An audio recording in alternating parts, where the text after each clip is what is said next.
Bienvenidos y bienvenidas a su programa Monseñor Romero y la misión del Evangelio. Un programa que lleva dos objetivos: conocer a Monseñor Romero y estudiar la Sagrada Escritura con un juicio crítico desde la teología de la liberación. Cada día tendremos un encuentro con Monseñor Romero y con el Dios de Jesús.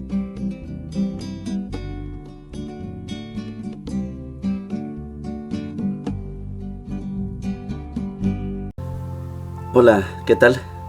Es 24 de enero, víspera de una gran fiesta para la iglesia, la fiesta de la conversión de San Pablo.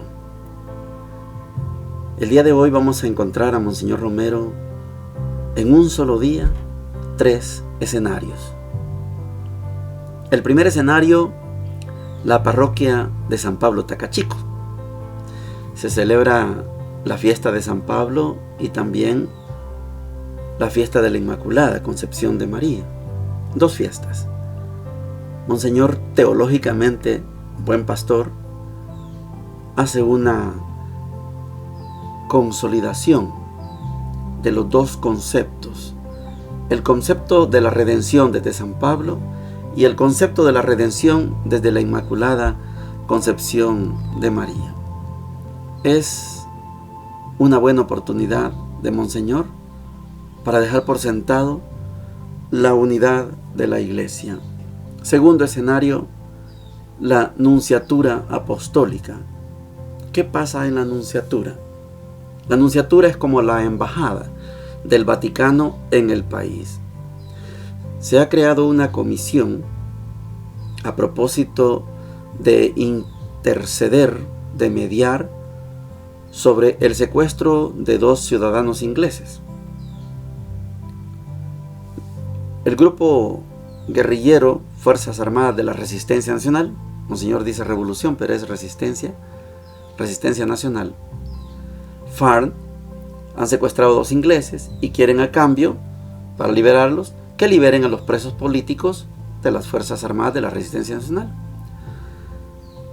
La comisión está formada por la Iglesia y la Nunciatura y han hecho las gestiones pidiendo la audiencia al presidente de la República para que liberen esos presos políticos y así también sean liberados los reos, los secuestrados ingleses.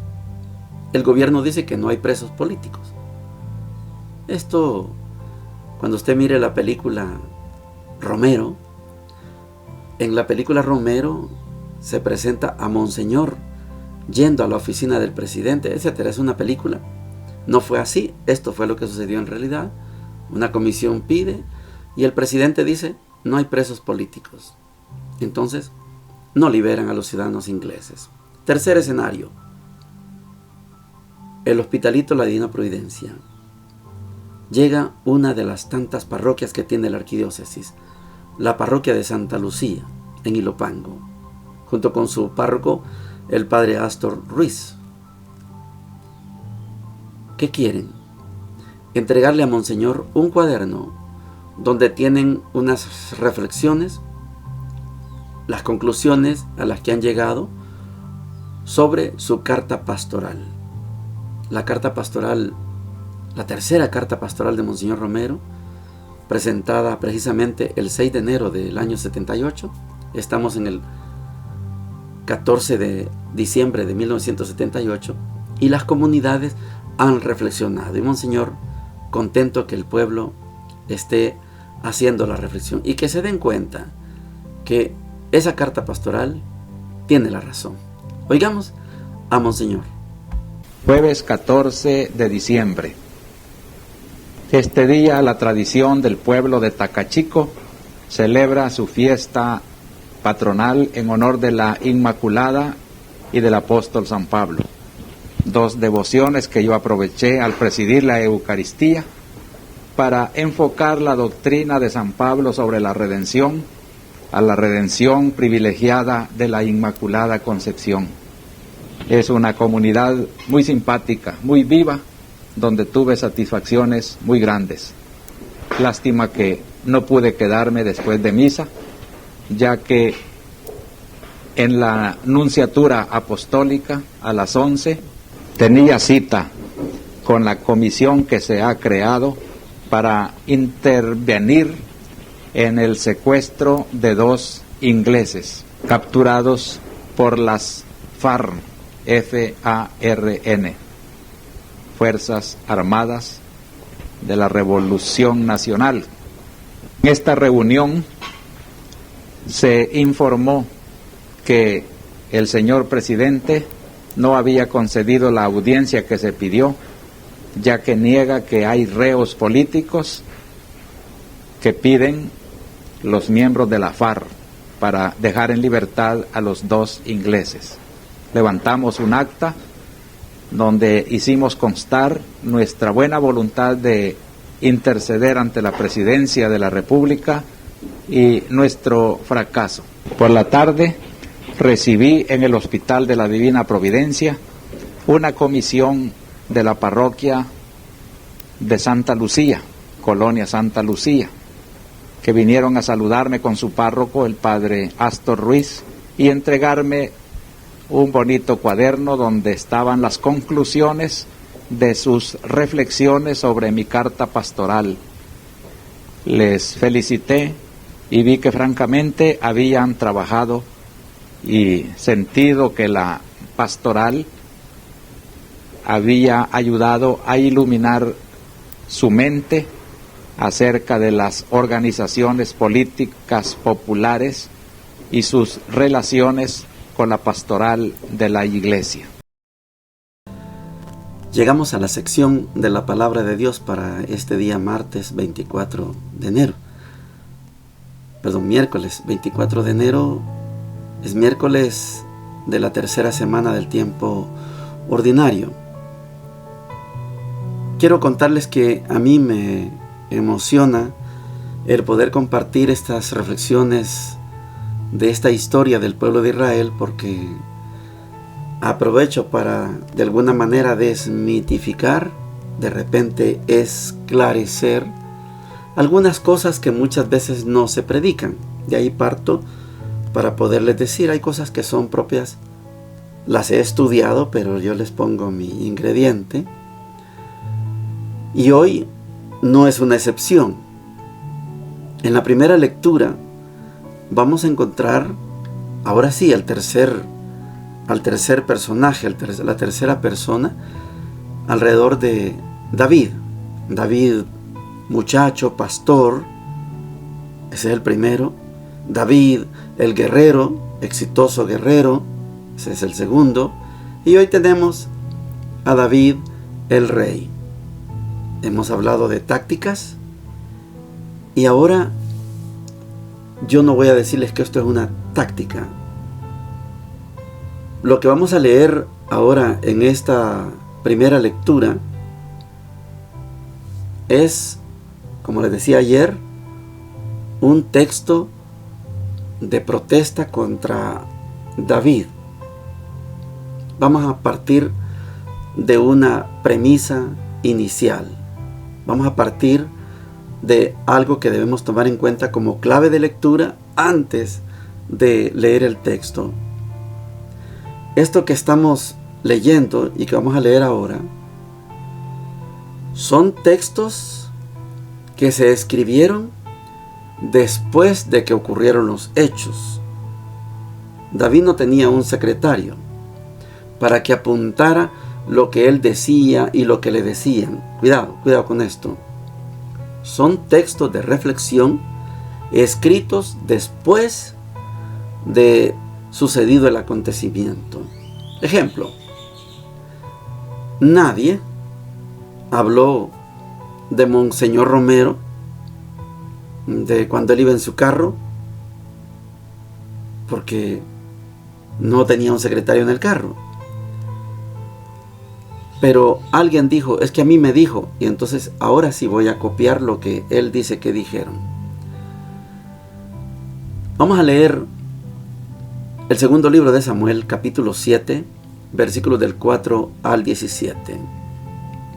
Y dice lo siguiente: En aquellos días recibió Natán la siguiente palabra del Señor: Ve y dile a mi siervo David, así dice el Señor, ¿eres tú quien me va a construir una casa para que habite en ella? Desde el día en que saqué a los israelitas de Egipto hasta hoy, no he habitado en una casa, sino que he viajado de acá para allá en una tienda que me servía de santuario. Y en todo el tiempo que viajé de acá para allá con los israelitas, ¿encargué acaso a algún juez de Israel, a los que mandé pastorear a mi pueblo Israel, que me construyera una casa de cedro? Pues bien, di esto a mi siervo David, así dice el Señor de los ejércitos: yo te saqué de los apriscos de andar tras las ovejas para que fueras jefe de mi pueblo Israel. Yo estaré contigo en todas tus empresas. Acabaré con tus enemigos, te haré famoso como a los más famosos de la tierra. Daré un puesto a Israel mi pueblo, lo plantaré para que viva en él sin sobresaltos, y en adelante no permitiré que los malvados lo aflijan como antes, cuando nombré jueces para gobernar a mi pueblo Israel. Te pondré en paz con todos tus enemigos, y además el Señor te comunica que te dará una dinastía. Y cuando tus días se hayan cumplido y te acuestes con tus padres, afirmaré después de ti la descendencia que saldrá de tus entrañas y consolidaré tu realeza. Él construirá una casa para mi nombre, y yo consolidaré el trono de su realeza para siempre. Yo seré para él padre, y él será para mí hijo.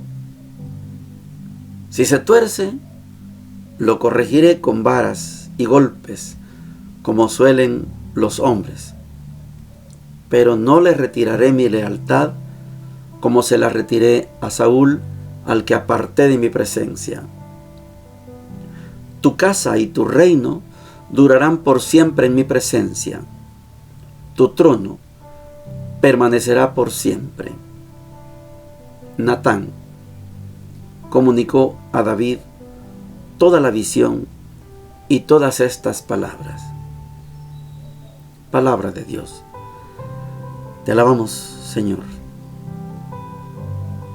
A ver. Aparece Natán. Natán, profeta. Voy a introducir un nombre.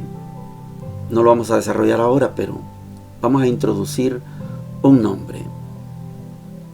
¿Recuerda usted quién era el último juez y el primer profeta?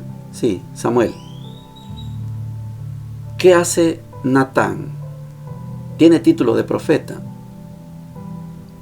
pero Natán está en el palacio con David. Entonces introduzcamos un concepto, una palabra. Natán es un profeta de la corte. No sé si me explico. Natán es un profeta privado del rey David. Natán hace un buen trabajo, pero es profeta de la corte. Introduzcamos ese concepto, no ese es el centro hoy. El centro de la lectura de hoy es un cambio diametral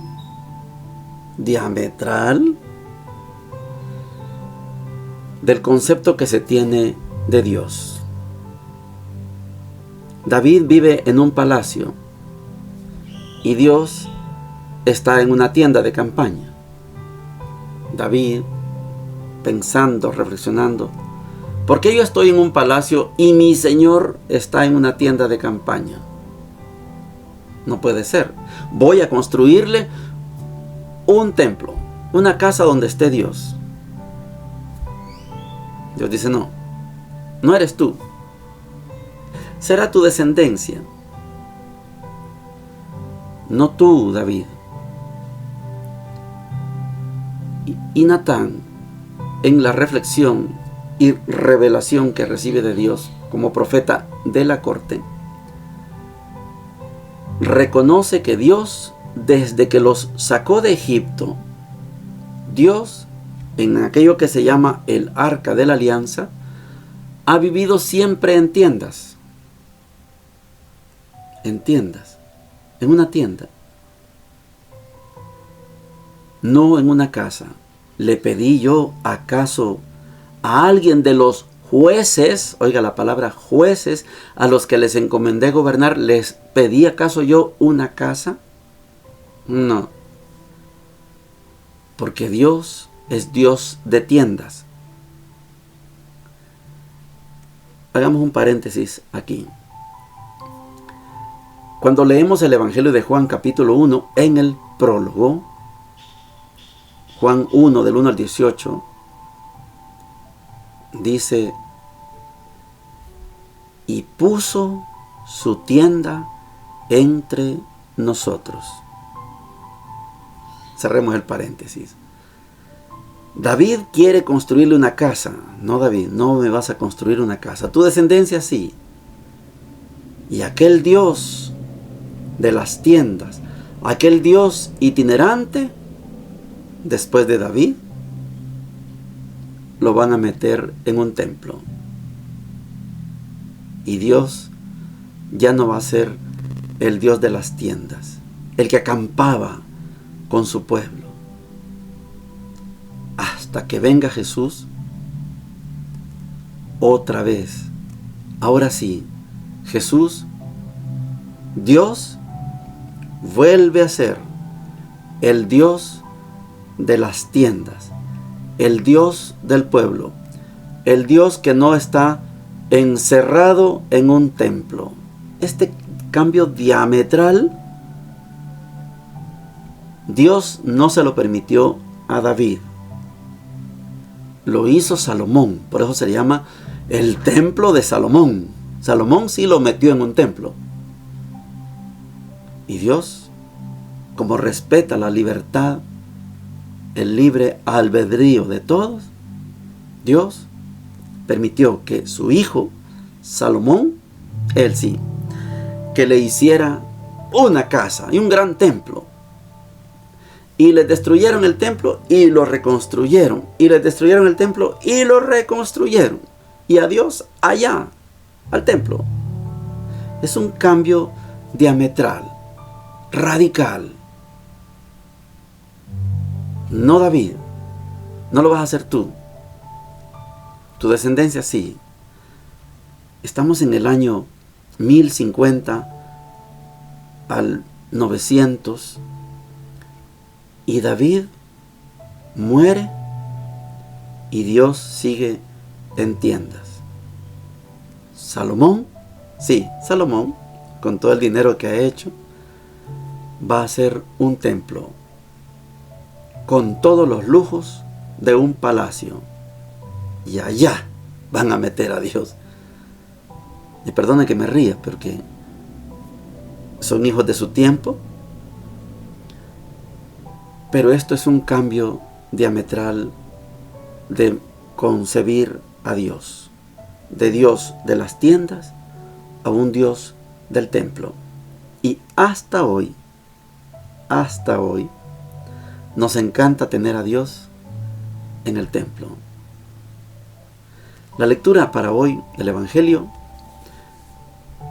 está tomado de Marcos capítulo 4, versículos del 1 al 20, y dice lo siguiente. Jesús comenzó a enseñar de nuevo a orillas del mar. Una gran multitud se reunió junto a él, de manera que debió subir a una barca dentro del mar y sentarse en ella. Mientras tanto, la multitud estaba en la orilla. Él les enseñaba muchas cosas por medio de parábolas, y esto era lo que les enseñaba.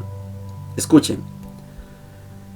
El sembrador salió a sembrar. Mientras sembraba, parte de la semilla cayó al borde del camino y vinieron los pájaros y se la comieron. Otra parte cayó en terreno rocoso, donde no tenía mucha tierra, y brotó enseguida porque la tierra era poco profunda, pero cuando salió el sol se quemó y por falta de raíz se secó.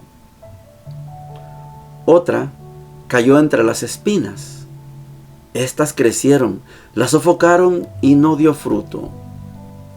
Otros granos cayeron en tierra buena y dieron fruto. Fueron creciendo y desarrollándose, y rindieron ya el 30, ya el 60, ya el 100 por uno. Y decía: el que tenga oídos para oír, que oiga. Cuando se quedó solo, los que estaban alrededor de él junto con los 12 le preguntaban por el sentido de las parábolas. Y Jesús les decía: a ustedes se les ha confiado el misterio del reino de Dios. En cambio, para los de afuera, todo es parábola, a fin de que miren y no vean, oigan y no entiendan, no sea que se conviertan y alcancen el perdón. Jesús les dijo: ¿no entienden esta parábola? ¿Cómo comprenderán entonces todas las demás? El sembrador siembra la palabra. Los que están al borde del camino son aquellos en quienes se siembra la palabra, pero apenas la escuchan, viene Satanás y se lleva la semilla sembrada en ellos. Igualmente, los que reciben la semilla en terrenos rocosos son los que al escuchar la palabra la cogen enseguida con alegría, pero no tienen raíces, sino que son inconstantes.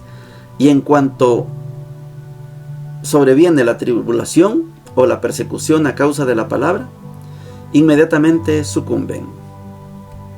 Hay otros que reciben la semilla entre espinas. Son los que han escuchado la palabra, pero las preocupaciones del mundo, la seducción de las riquezas y los demás deseos penetran en ellos y ahogan la palabra, y esta resulta infructuosa.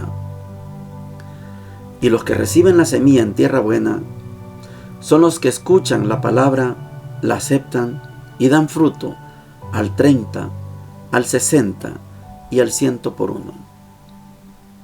Palabra del Señor. Gloria y honor a ti, Señor Jesús. Es poco lo que hay que decir cuando en el Evangelio el mismo Jesús explica la parábola. Me voy a detener nada más en dos aspectos. El primero, ¿qué es una parábola? Vamos a ver, el ejemplo más clásico es el fútbol. Hay una falta, hay un tiro libre, allá está el marco, está el portero, y el reglamento dice que 9 metros con 15 centímetros, el equipo atacado tiene derecho a poner jugadores como una valla. La habilidad del que va a lanzar la pelota tiene que hacer llegar esa pelota al marco, pero hay una barrera. Entonces, el jugador que va a lanzar esa pelota haciéndola llegar al marco estudia: la tiro por la izquierda, por la derecha, por arriba, por abajo, y busca la manera de que la pelota no vaya en línea recta, porque va a chocar con la barrera. Si lo tiro en línea recta por la derecha, se va afuera del arco. Si lo tiro por la izquierda en línea recta, se va afuera del arco. Si lo tiro por arriba, se va por arriba del marco. Si lo tiro por debajo, puede rebotar en los pies, etc. Estudia. Pero descubre que hay una manera de pegarle a la bola y que la bola agarre una curva excepcional y pase rozando el grupo de jugadores que están como valla, y que la pelota entre al marco. Esta es la parábola. No importa que haya una barrera, el mensaje, la palabra va a llegar a su destinatario. Eso es la parábola. El segundo aspecto. Jesús. Estamos en Marcos, no en Juan. Jesús en Juan vino y puso su tienda entre nosotros. Marcos es un evangelio que quiere presentarnos a Jesús como el Hijo de Dios, pero que nadie lo reconoció, nadie lo entendió. Y este Jesús que nadie entendió es el Dios mismo hablando en persona, explicando lo que es el reino de Dios. Esto se contrapone a lo que pasa allá en el segundo libro de Samuel, que estamos estudiando ahorita con el rey David. Allá se habla de un reino, el reino de David, el reino de Salomón. Este reino es distinto. Este reino no tiene un rey en la tierra. Este reino es un reino en el cielo, desde el cielo. Nada que ver con el reino de David. Jesús viene, sí, como Mesías, porque así lo esperaba la gente. Así lo entendió San Pablo, como Mesías, nada más. Pero San Marcos nos presenta a un Jesús, Hijo de Dios, realmente Dios. Y este Jesús, Dios, habla de un reino, pero no donde Él es rey en la tierra, sino un reino donde vuelve, y no se me enojen, donde vuelve Dios a ser rey. Queremos un rey, pero si tienen a Dios como rey, queremos un rey. Y Dios le dio a Saúl como rey, y Dios le dio a David como rey, y le dio a Salomón como, y a Roboam, y a Jeroboam, y a Eliaquín, a Jeconías, todos los reyes. Hoy no, hoy comienza otra vez Dios a ser rey. La parábola es parábola del reino, no del rey David, del reino de Dios. Volvimos a encontrarnos a Dios como rey. Lo habíamos perdido desde que pidieron rey y Dios les dio a Saúl. Lo habíamos perdido cuando David fue rey. Lo habíamos perdido cuando Salomón fue rey. Lo habíamos perdido. Con Jesús recuperamos otra vez a Dios como rey. Dios es nuestro rey. Yo, usted y yo somos miembros y miembros de ese reino. Somos ciudadanos de ese reino, el reino de Dios. Bendiciones para todos y para todas. Hemos presentado Monseñor Romero y la misión del Evangelio. Hasta la próxima.